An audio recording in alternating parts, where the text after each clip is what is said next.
Thank you, Mrindalinji.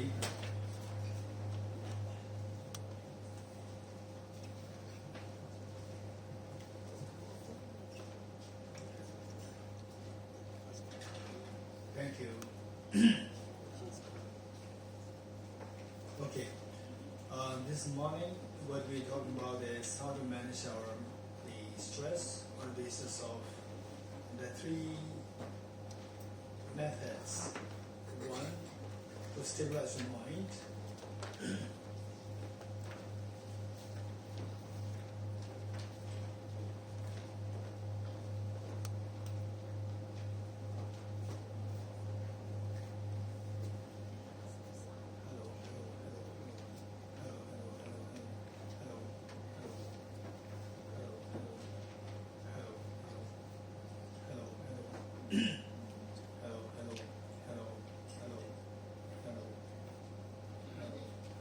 One, two,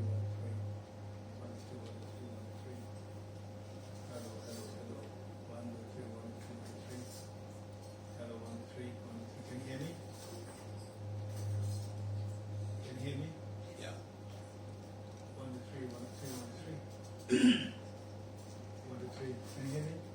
Yes. Those at the back, can you hear me? Okay, good.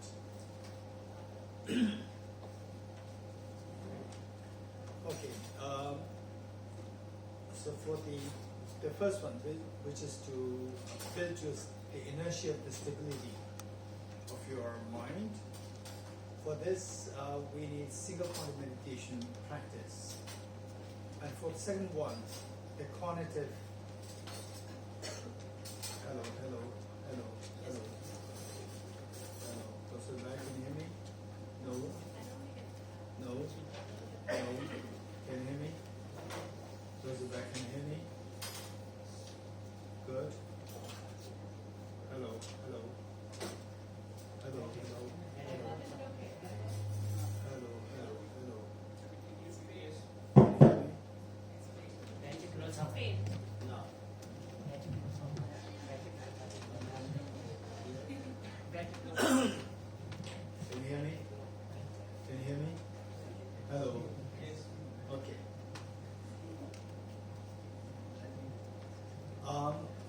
For the second one, to build the cognitive, the profundity of your mind, we need to be very educated.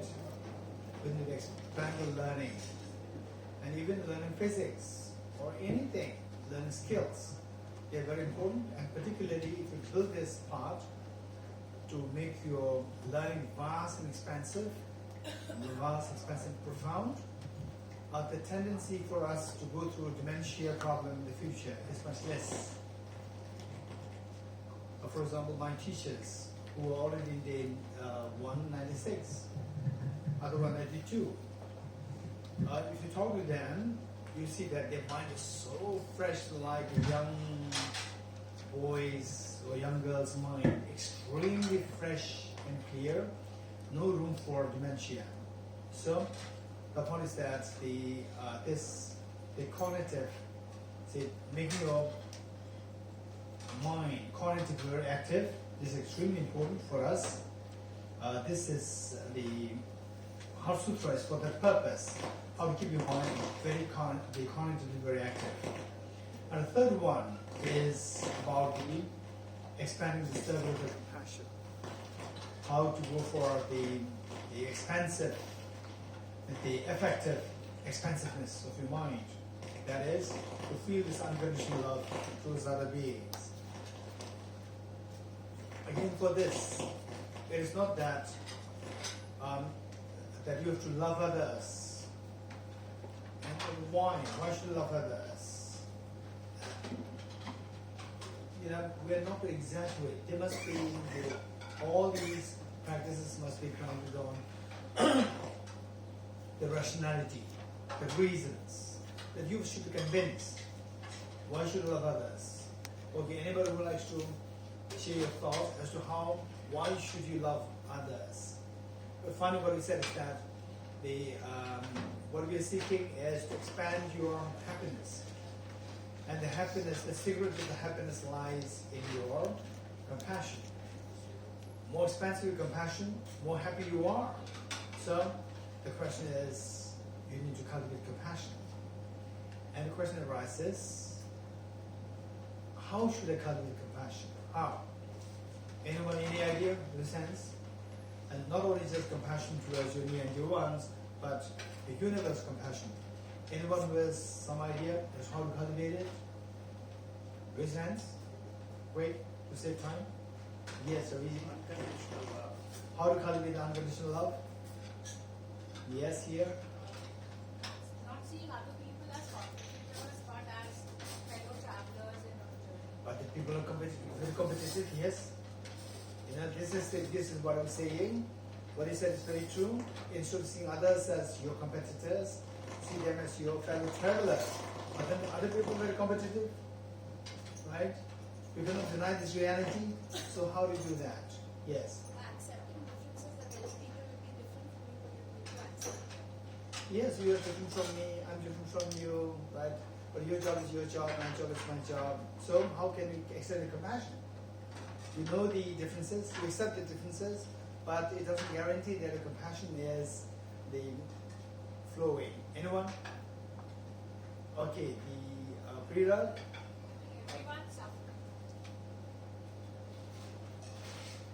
Okay, everyone is suffering. Alright, you are suffering, I'm suffering. You take over your problem, I'll take over my problem. Okay, Prira? The mental factor of discrimination, you said, to see things in a different way, like the How? traffic and other examples. So How? if from my yesterday's example, someone's blaming me, instead of thinking, and it's going to be tough to think that way, that this is good for me, something's being pointed out, you know, or someone's just saying this to me right now in 1:1, not publicly, might be a slightly different way to look at the blame and see that it is benefiting me in some way, and thank that person for doing it so that I can be better. So that's the discrimination. Wonderful. To change your discrimination from very negative to a positive discrimination, which enriches you to feel grateful to the other person. Okay. The key is, of course, I'm not going to go into detail. The key is that the key.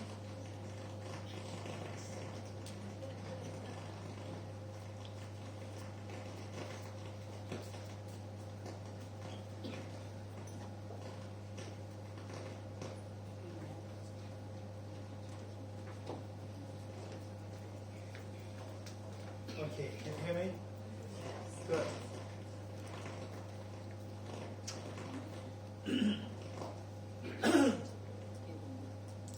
Okay. The key is that the say yes of the 5 points. If you change the discrimination, to which allows you to let your compassion flow rather than to stop it from flowing. So what kind of discrimination is required? This is the next question. Okay, for this, to make it very quick, there are two methods. There are two methods there, and the methods must be grounded on the reality. It's very realistic. It should not be unrealistic. That whatever is being said, whatever you are to reflect on, they must tell you the reality. In other words, the methods that you employ should be very realistic. Okay, so there are two methods there. One is known as the 7-fold cause-effect method to generate bodhicitta, unconditional love for bodhicitta. The 7-fold cause-effect method to generate the altruistic bodhicitta. And second one is the method of equalizing and exchanging self for others. The method for equalizing and exchanging self for others. These two methods are there, and these two methods must be, first of all, studied, and you must be convinced that if I practice it, no doubt my compassion will flow. And for the actual practice, it'll take time. We should be very patient. And finally, it's a matter of your own happiness and your very stable happiness, not just the happiness, your very stable happiness. Okay, the two methods. The first one is sevenfold cause-effect method to generate bodhicitta or altruistic bodhicitta. And second one is the method of equalizing and exchanging self for others. Okay.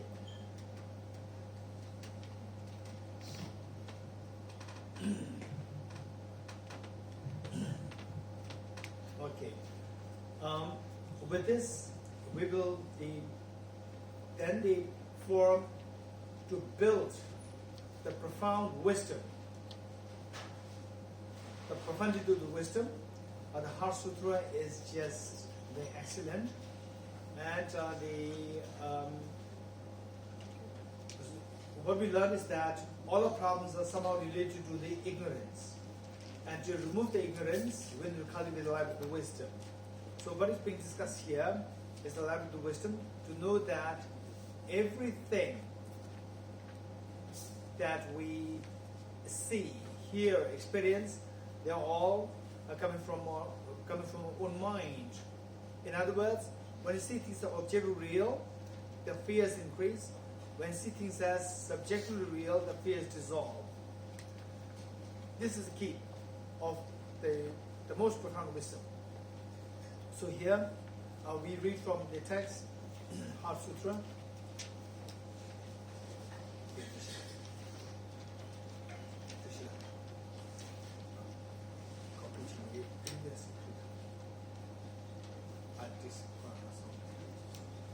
Okay.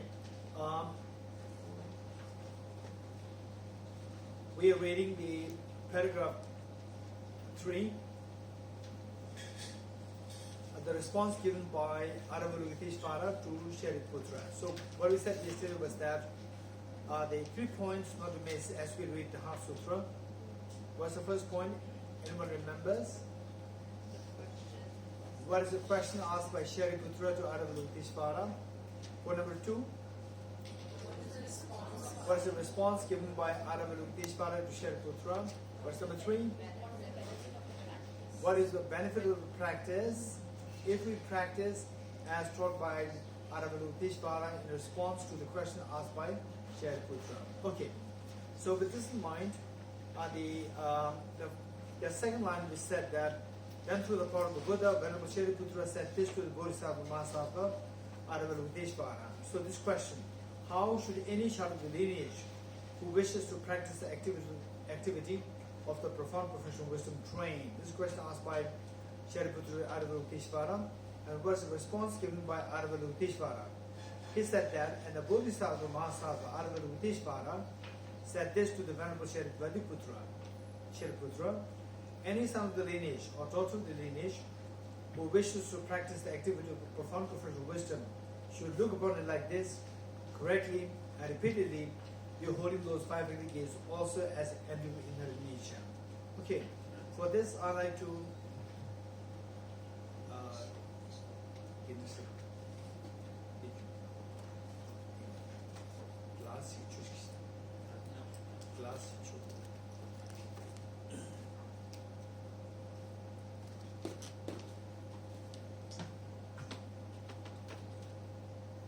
Okay, those at the back, can you hear me? Good. What is this? Glass of water. This is glass of water. And if I ask the same question to the physicists, they will say that this is a bunch of electrons, protons, neutrons. Do you agree with me? Yes. Yes.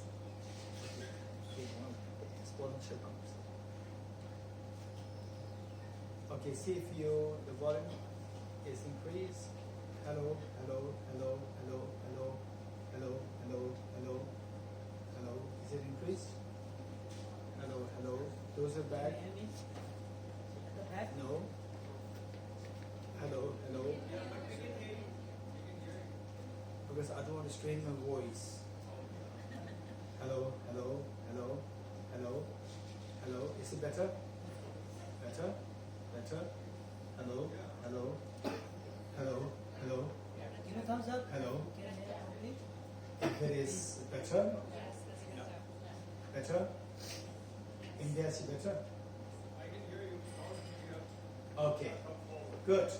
So we say this is very important. Okay. So if I ask what is this, you will say that this is water. If I ask the physicist, you say that this is electrons, protons, neutrons. And the same, I don't know. Do you know that, I think in Japan, when the first tsunami was coming to hit the land, people at the beach, they were seeing something there which is so unusual, something from distance. And this is a very different sight that people were enjoying it, looking at it. And some smart people, they start to run away. Right? Majority of the people, they sit there and they were saying, this first time we are seeing this sight is so beautiful, huge. And then those people who are smart, they ran away. Right? So, what is that? What is that thing? It's a tsunami. You're getting it? It's a huge wave coming to kill you. And from distance you see that as a beautiful thing. When it comes close to you, it's not beautiful. It's very, very scary. So do you see that there are two different perceptions with the same object? Those from distance, they can see it as very beautiful, nice thing. But when it's too close, it's very scary. How many of you can understand what I'm saying? Raise hands. Okay. In other words, like this, what we see from distance, we see this water. But from close inspection, how the physicists would see this as electrons, protons, neutrons.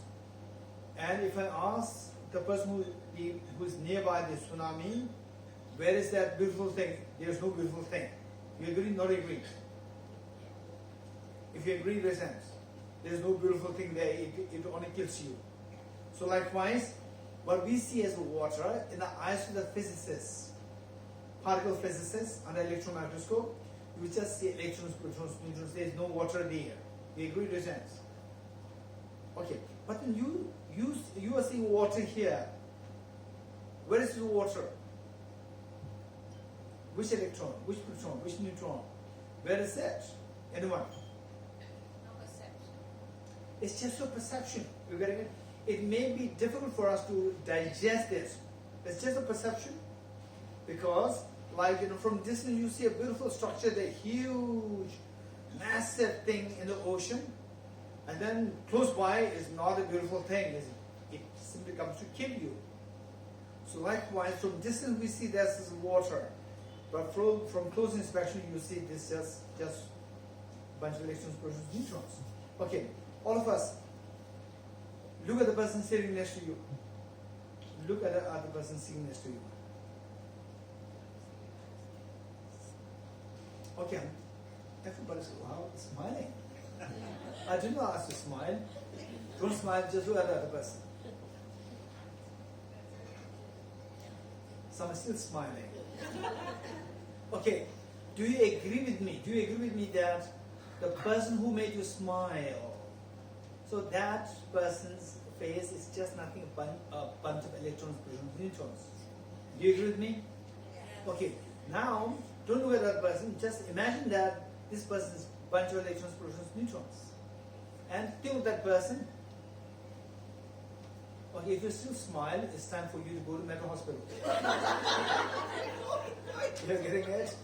Okay, if you still smile, just see the electrons, protons, neutrons, and still you smile, something's wrong with you. You're getting it? Okay, so no. Where is that object which made you smile? It's just a bunch of electrons, protons, neutrons, right? But when you don't look at it through electron microscope as an ordinary the object, the way you see that by your naked eyes, you just see some face there, which invariably makes you to smile. You getting it? So where is that face? Anyone? Well, this is a big question. This is a big question, and initially, say you may intellectually feel that it's just your mental projection, but it's very difficult for you to digest it. Digest it that's coming from your mind, because that. Look at the difference. Look at the difference. Again, look at the person sitting next to you. Look at the other person. Look at the other person. Okay, still you're smiling. Don't worry. Now think of the same person. Think of the same person. Don't look at that person. Close your eyes and think of the same person. Don't look at the other person. Close your eyes and think of the same person who made you smile. Okay, my question to you is that in the first case, when you look at the other person, it made you smile. In the second case, when you think of the person, you're not smiling. Why? What's the difference? Anyone? Raise your hands. What's the difference? Why in the first case you invariably smiled? Why in the second case you did not smile? Raise your hands. Anyone? Yes, Ilango? I'm responding to the person. Okay. In the first case you are responding, right? Okay. Zara? The second case, Ishla, I was viewing the person only as their constituent parts. No. I did not ask you to think of that as an atoms. I asked you to just think of that person, the face of that person who made you smile. Okay, do it again. Let's do it again. Okay. First, look at the other person. Look at the other person. Okay, good. Now, think of the same, close your eyes and think of the same person who made you smile. Don't think of that person as a bunch of atoms. Think of the person, the face, which made you smile. Okay, now what's the difference between these two? Okay, Raviji? Now I'm worried, what did the person think of me? Okay, yes. If I don't smile, what the person may think of me, right? In the second case, why didn't you smile? Raviji? Why did you not smile in the second case? Well, now I'm worried about what the person, I want the person to feel good about me. In the second case, you didn't smile. In the first case, you smiled. In the second case, you didn't smile. Why not? Yes, the lady there. Because you would try to imagine. Yes. You can imagine the person's face to see, visualizing as to how the person is going to look at the head and now. Good. Anyone else? Okay, the doctor there. So it's not the real person in front of me. So Okay, do you agree with what the doctor said? That when you close your eyes and think of the person, you know that it's just what your mind is thinking. It's not the real person there. You're getting it? What your mind is thinking means subjective real, objective real. Subjective real. This is what your subject is creating. When you feel that your mind is creating it, your subject is creating it, then the emotional responses start. Involuntary emotional responses start. So when you look at the other person, look at the other person, you see the person is objectively real. So although you are saying that this phrase is knowing the atoms is coming from your mind, but still it makes you smile, thinking that it is there from the object. You're getting it. This is not an easy task. Only when you started to digest this concept, that what I'm seeing is just a mere perception, like my own dream, perception of my dream, then your involuntary emotional stirs like fear, anxiety, they all dissolve. You're getting it? Okay. So, in other words, what it says that the dream is what? Objective real or subjective real? Subjective real. So subjective real means empty of objective reality. Okay, this is what we need to know. So what we are reading here? Form is empty. Empty here is all. Don't just say it as an empty nihilism. It simply means empty of objective reality. You getting it? Empty of objective reality. Do they exist? Yes, everything exists. Don't say that nothing exists because everything is empty. No, we have to say everything exists. But how do they exist? They exist subjectively like a dream. Okay, let us say this. Do things exist? Answer is yes. Okay, let me say this again. Do things exist?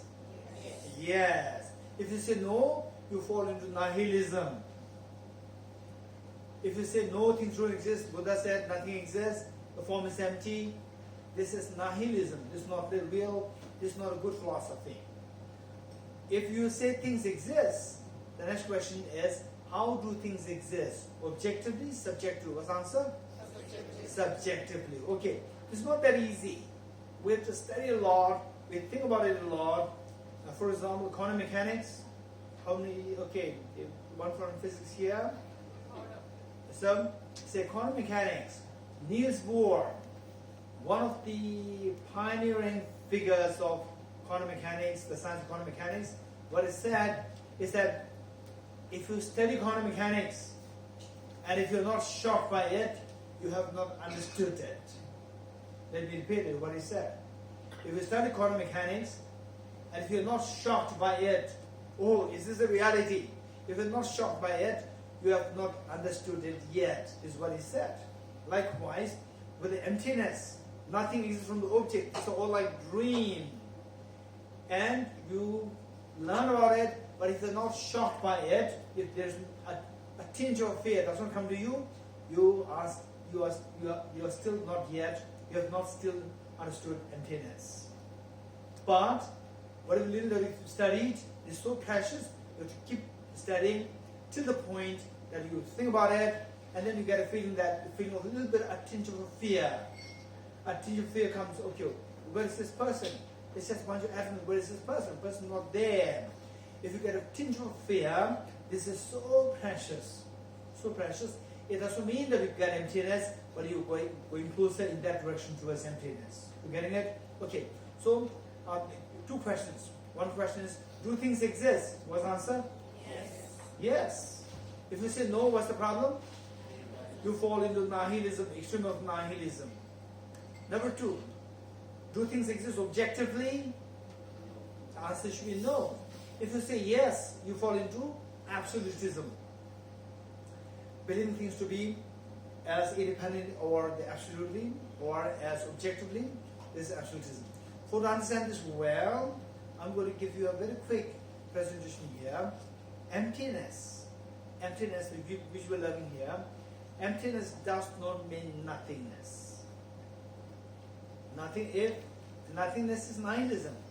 Emptiness doesn't mean nothingness. Instead, emptiness is the meaning of dependent origination. Emptiness means, hey, after lunch. Emptiness means dependent origination. And dependent origination means the middle way. Let's not forget it. I tell you, A equals B, B equals C, therefore, very good. A equals C. You are getting it? So I provide you what is A, how A equals B, how B equals C, and your job is to tell me therefore A equals C. Likewise, I'm telling you, emptiness means dependent origination. Dependent origination means the middle way, therefore, very good. Therefore, emptiness means the middle way. You're getting it? The first one. What's the first one? And how emptiness is dependent originated. How emptiness means dependent origination. So this has 5 parts, 5 points. How emptiness equals dependent origination has 5 points. So all these things, don't just listen to a lecture. You should be convinced. You should be convinced. So you should be convinced on the basis of the 5 points. Number 1 is emptiness. So we talk about emptiness, which is extremely precious. At the same time, many scholars, they talk about emptiness all the time. Number 1 is emptiness. Number 2, of the 5 points, number 2, emptiness is a short form of emptiness of independent existence. Emptiness, number 2, emptiness is a short form of emptiness of independent existence. Okay, how many know who? How many know who? Who? How? Who? You know what who is? Huh? You know what who is? Okay, don't think that who is who. You getting? It's a short form of World Health Organization. We're getting it? WHO, although it is written at WHO, it doesn't mean who's who. It simply means it's a short form of World Health Organization. Likewise, emptiness doesn't mean nothingness. Emptiness is a short form of emptiness of independent existence. You're getting it? Number 2. Emptiness is a short form of emptiness of independent existence. Number 2. Okay, now number 3. Emptiness of independent existence means nothing exists independently. Number 3. Nothing exists independently. Number 3. Okay, number 4. Nothing exists independently means everything exists by? Everything exists by? Everything exists by, just speak your mind. When I say nothing exists independently means everything exists by? Perfect. Just speak your mind. Everything exists by dependence. This is number 4. Everything exists by dependence means everything is dependently originated. We get number 5. So from these 5 points, we come to know that emptiness doesn't mean nothingness. Emptiness is the meaning of dependent origination. You getting it? So this is how A equals B. Now my job is to tell you what? Hey, B equals C. What's that? How? Dependent origination means the middle way. How dependent origination means the middle way. Dependent origination has 2 sides. Dependence and origination. 2. Dependence and origination. 2. The first, dependence. When we say dependence, it rejects, what's the opposite of dependence? Independence. So when you say dependence, it rejects independence. It rejects independent existence or absolute existence. Absolute, independent, they mean the same. So by dependence, the first one, dependence, it rejects the extreme of absolutism. It rejects independence, it rejects absolutism, it rejects the extreme of absolutism. What's the second part? Origination. When we say origination, it means something comes into origination. Something originates. Something originates means something comes into existence. What's the opposite of existence? What's the opposite of existence? Non-existence, nihilism. So when we say origination, it rejects nihilism, non-existence. It rejects nihilism, it rejects non-existence. So now dependence, it rejects the extreme of absolutism. Origination, it rejects the extreme of nihilism. Now bringing the 2 together rejects the 2 extremes. Rejecting the 2 extremes is following the middle way. This is how dependent origination means the middle way. So from this, what did you deduce? Therefore, emptiness means the middle way. You're getting it? Emptiness is not nothingness. It doesn't mean that nothing exists. So many people seeing what the Buddha taught as form is empty, well, eye is empty, nose is empty. So many people think that according to Buddhism, nothing exists. There's no self. Nothing exists. This is not true. This is not true. This is a sheer indication of the person's naivety. Naivety, not knowing the true understanding of the meaning of emptiness. So emptiness is not nihilism. So if you really want to understand emptiness, you must be able to respond to these 2 questions well. The first question is, do things exist? What's the answer? Yes. If you say no, what happens? You fall into nihilism. And second question, do things exist objectively? What's the answer? No. If you say yes, you fall into extreme of absolutism. So only if you say that yes, things exist, and then things don't exist objectively, then how do things exist? They exist subjectively. Only then you can understand emptiness. Till that point, you cannot understand it. This is so important for us to know. Okay, having said this, we will now go to the text. It says, the form is empty. The last verse of the Heart Sutra, the first page meaning, the Heart Sutra, on that page, it reads, the form is empty. So we said we are made of 5 aggregates.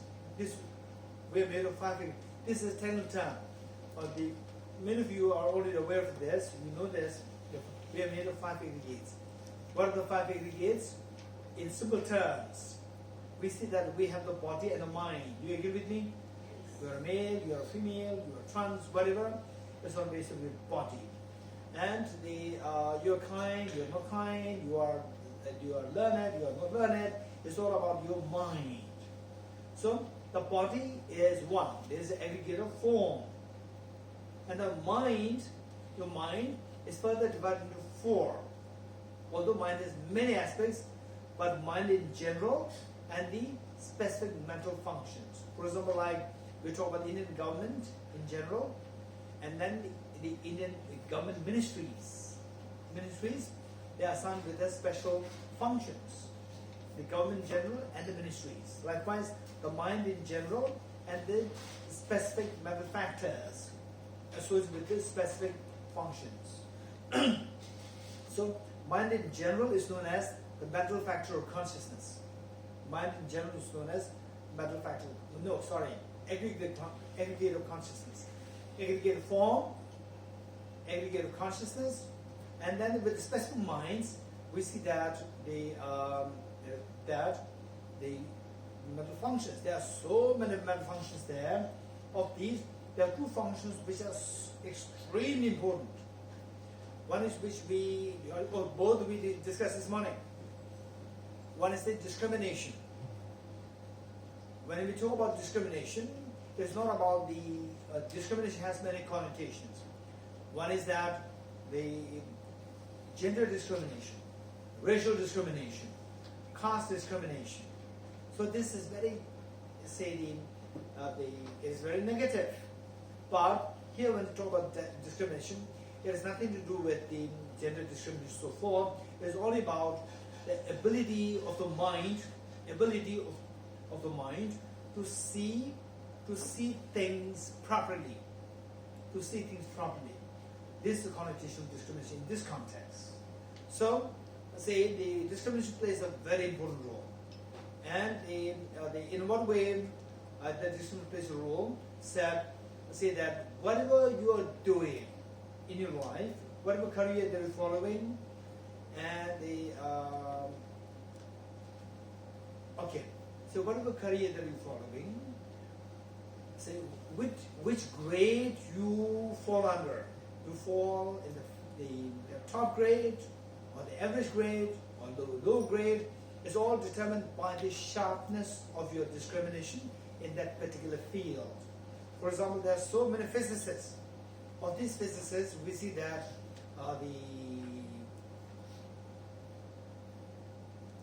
Newton,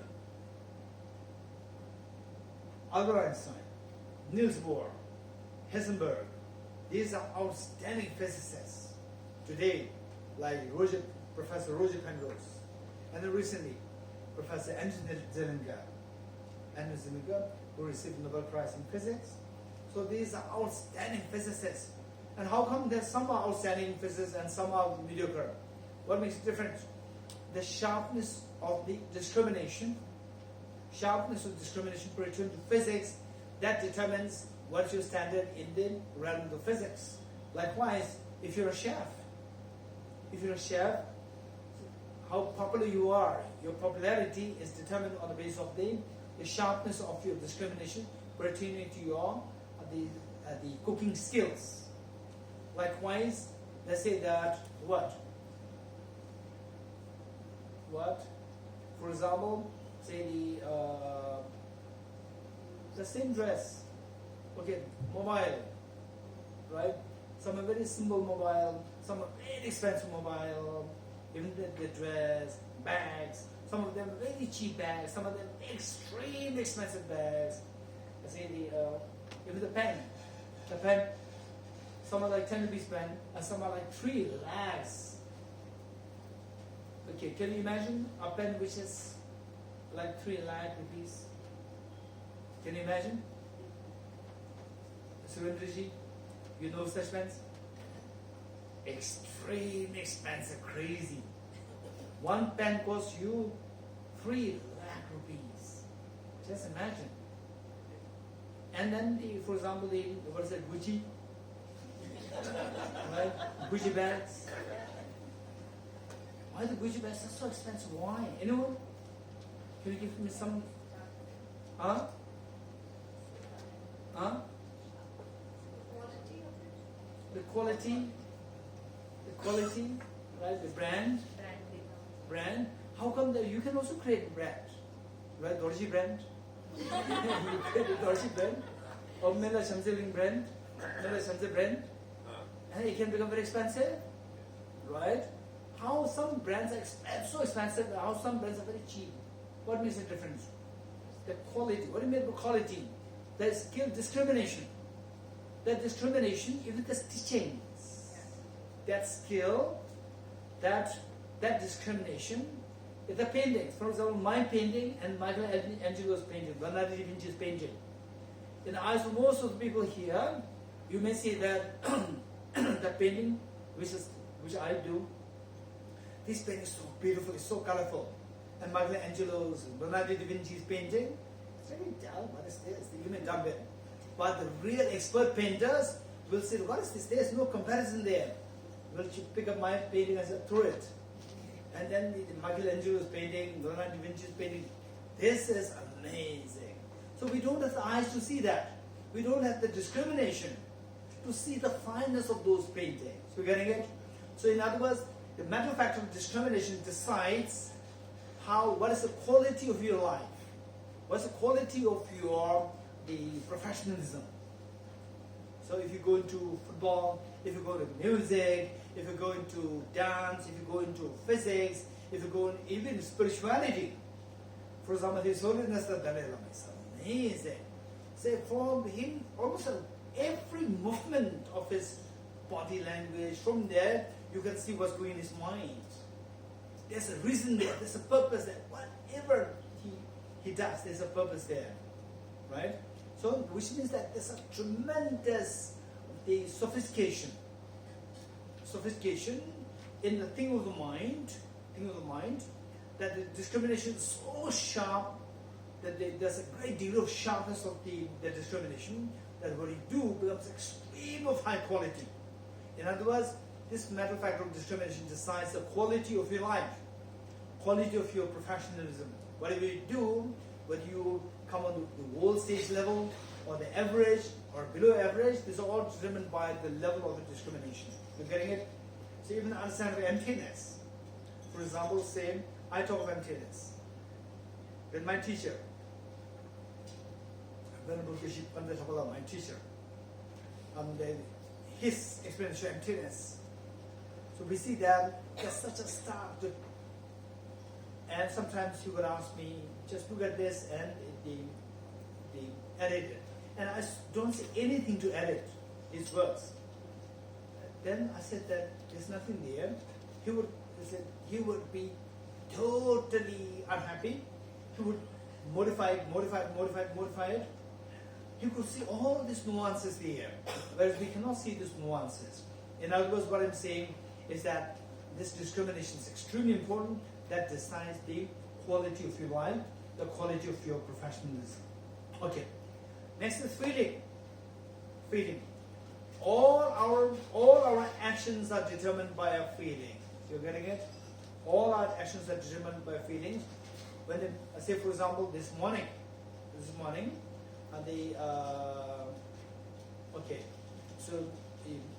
so yesterday he left the teaching Heart Sutra, just the first second passage. Well, now I have to continue with this, so I'll go. So there's a pleasant feeling there. You want to join it, and then suddenly you hear a bad news. It makes you just make you feel so low, feelings unpleasant, and then someone calls you up, hey, you're not going to do the teaching. And you say, okay, today I'll take a break. So you feel unpleasant because of you haven't heard something bad news. You feel unpleasant. This unpleasant feeling makes you not want to go to the teaching. You're getting it? In other words, all your actions are determined by your feelings. You're getting it? So some people they're not so good, and they don't have this aptitude to talk to people so easily. Sometimes we call them as reticence. But when that person, there is a very pleasant feeling there going into one's mind, for whatever reason, then the person just feels like talking to other people. Okay, so the feelings decide all our actions. This is so important. For example, some people going into, as the wrong practices, like the corruption and so forth. For them to just imagine going to corruption, they get a pleasant feeling. So this makes them to go into this action. Some people, the mere thought of the corruption feels, this is no matter how much I suffer, I'll not go to corruption. So mere thought of corruption gives them an unpleasant feeling. So this makes them stay away from corruption. So feelings plays a very important role in all your actions. Okay, so because of this, feeling is given a separate aggregate of feeling, and discrimination decides what? In what way the feeling, discrimination is a very important thing in your life? Discrimination decides the quality of your life, quality of your professionalism. Okay, so discrimination plays a very important role. That is called a separate aggregate of discrimination.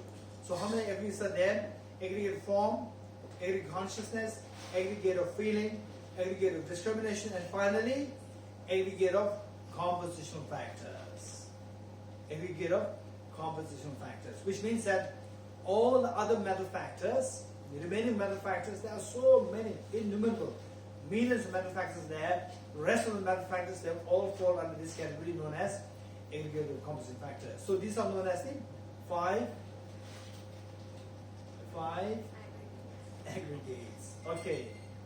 So these starters are so good. Right? So many varieties are there.